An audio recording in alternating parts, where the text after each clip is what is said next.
This is the Adrian way. Ha ha ha ha. My husband got me this wonderful garden tool. I'll see if I can get it to zoom. Focus. There we go. This beauty, that's all dirty from using it, is called a Hori Hori. It's a Japanese gardening tool. You can see it has measurements on it. It has a serrated side, and it's not really sharp like a knife, but it is, you know, decent enough, and it's got this great point on it. And then as you can see here, it is very well inserted into this handle. So let me tell you, this bad boy is great for leverage. I have used and pretty much broken every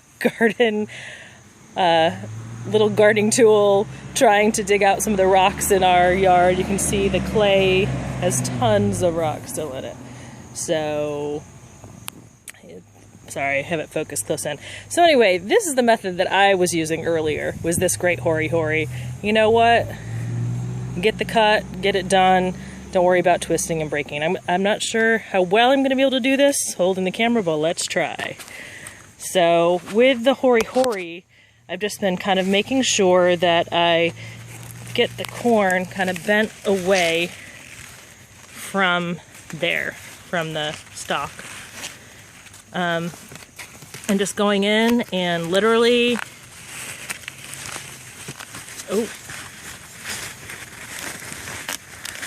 I don't think this is going to work with one hand. Let's try holding it with my chin.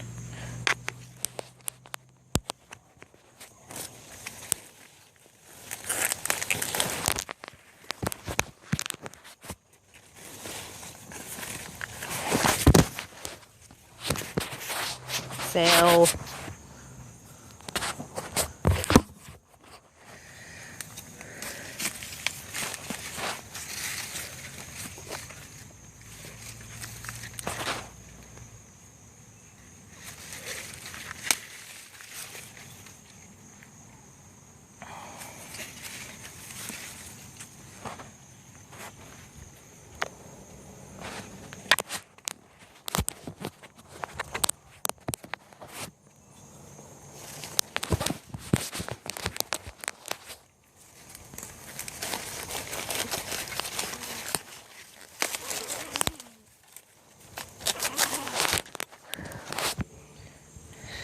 Okay.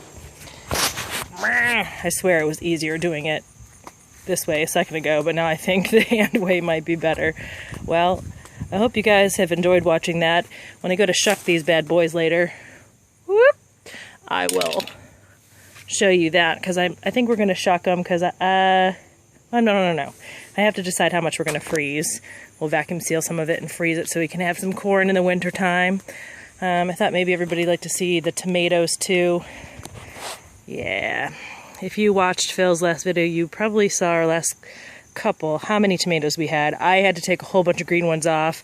They were just weighing down so badly. All of these were on the ground. You know, we staked them even deeper yesterday, but we must have something in our yard that causes the wind to come up and around here. And the same thing, my sunflowers. I'll walk over there and show you guys. Unfortunately, hi zinnias and cosmos. Unfortunately, you know, these beautiful, beautiful sunflowers, 3 of them were on the ground yesterday. My brother-in-law was so kind to get us these wonderful tall pieces of bamboo. So I was able to tie 2 of them back up, but they actually came right out at the roots. And you can't see it because my sister and I put them back in, covered more dirt in there, and also staked this one. I was so upset. This is our big daddy sunflower. Oh, you can't really see it. Oh, this thing is just a beaut. And I just thought, let me see if I can turn it. There you go. And look at this thing. It's my hand. I have pretty big hands.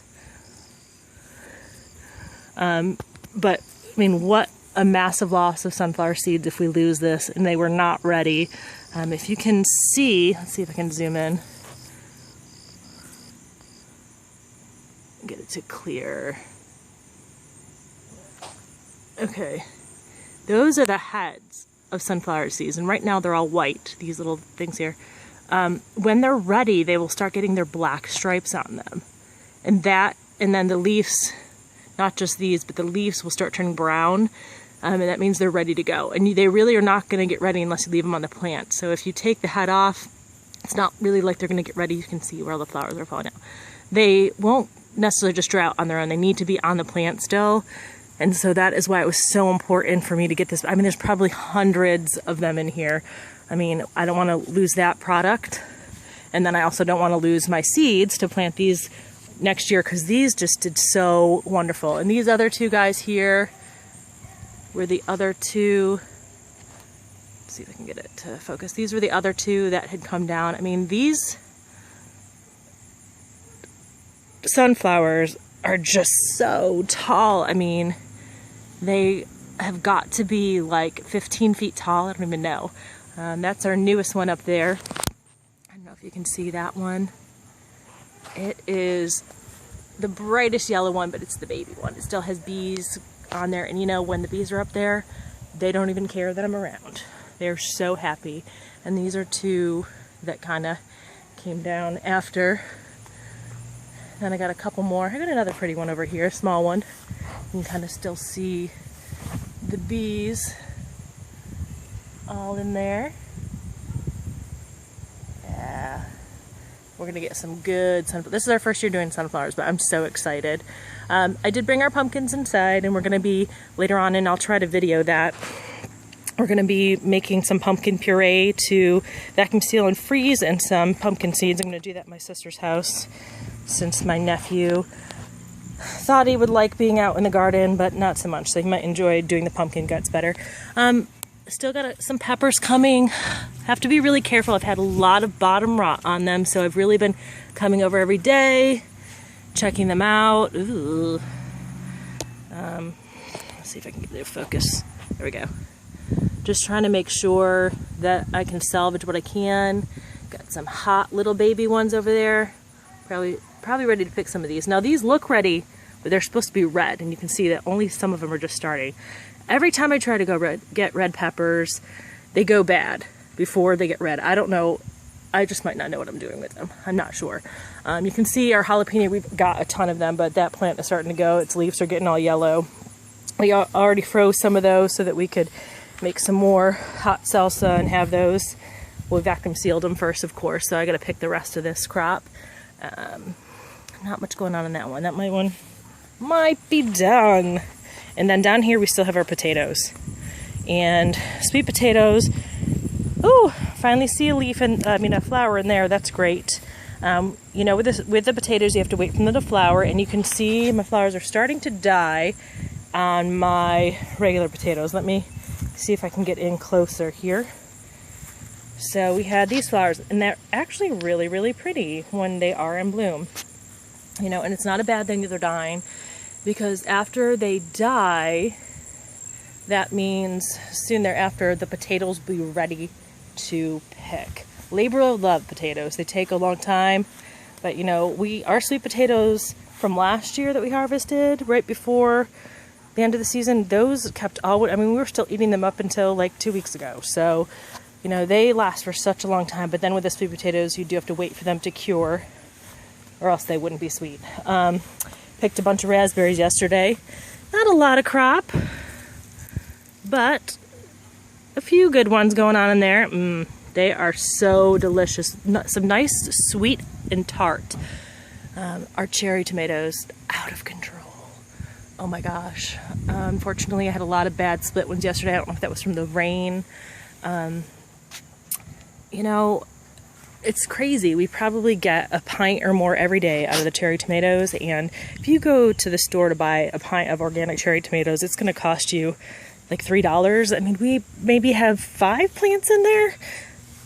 Just crazy. And these things are everywhere. Just seriously. And I watched another video on YouTube that was really very informative. A lot of people use the cherry tomatoes, you know, they're not going to be able to use them all in their salad.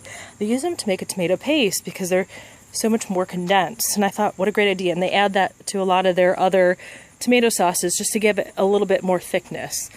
So I am thinking about trying to do that too, or just canning those for paste rather than a base tomato sauce.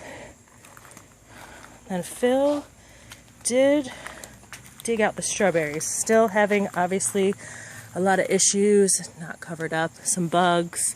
I think, you know, next year we're really going to have to look, oh, there's one that might be good. We're really going to have to look at putting something under the strawberries. That's our biggest mistake. We do have some wood chip. We need to put some weed stuff down just so that the strawberries aren't touching the ground.